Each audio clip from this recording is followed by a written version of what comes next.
Revelation 2890. From the 21st and the 22nd of September 1943. Spiritual looking.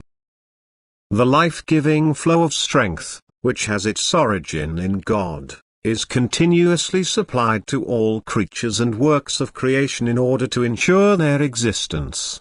This supply of the flow of strength is a process which does not appear visibly and yet can always and everywhere be felt by its effect, for without God's supply of strength all life would die, all works of creation would disintegrate and all existing things would cease to exist. But as soon as the human being has attained a certain maturity of soul, he will also be able to see the flow of strength. He will be able to perceive the changes which take place in the works of creation, he will be able to see through the works of creation and observe the inner processes which take place through the supply of strength. He will be able to recognize the way in which the supply of strength takes place and thus recognize all spiritual activity with his spiritual eye. And there will be no end to his astonishment, for he will see these currents of strength originating in the spiritual kingdom and their effects taking effect on earth. He will see an immensely busy activity in the universe which connects the spiritual kingdom with the earthly kingdom and which takes its course in utmost order and regularity.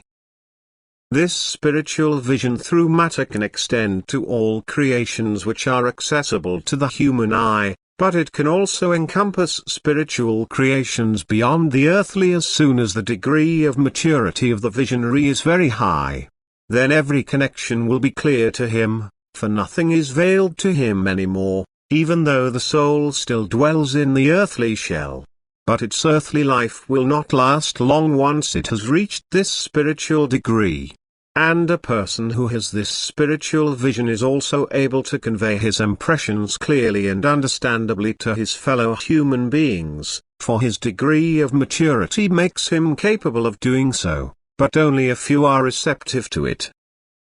The spiritual observer has full realization himself and therefore he also knows about the connection and the meaning and purpose of the individual works of creation, he also knows about their connection with God. And he recognizes the flow of strength which animates and constantly flows through everything is the source of strength which has its origin in God.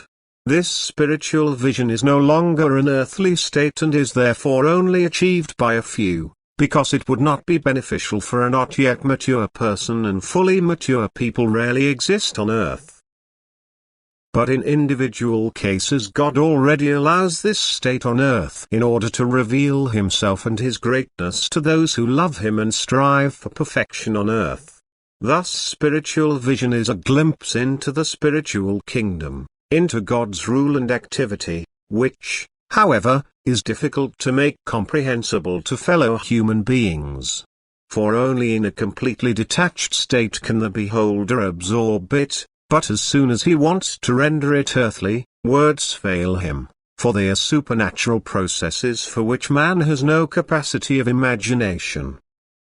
It is a magical pulsation, a changeful interplay of forces, which is indescribably sublime and meaningful and which reveals the wisdom, omnipotence and love of God. It is an image that makes the observer fall into blissful rapture and urges him ever more towards God, who reveals himself to him in such a great and overwhelming way.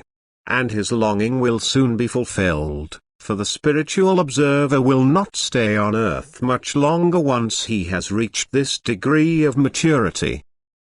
For he is only able to communicate to a very few people, because a certain degree of maturity is also required for understanding, who, in turn, shall only be spurred on by his descriptions to attain the higher degree of maturity already on earth, because this earns him the childship to God and makes him the most blissful being of light one day in the spiritual kingdom.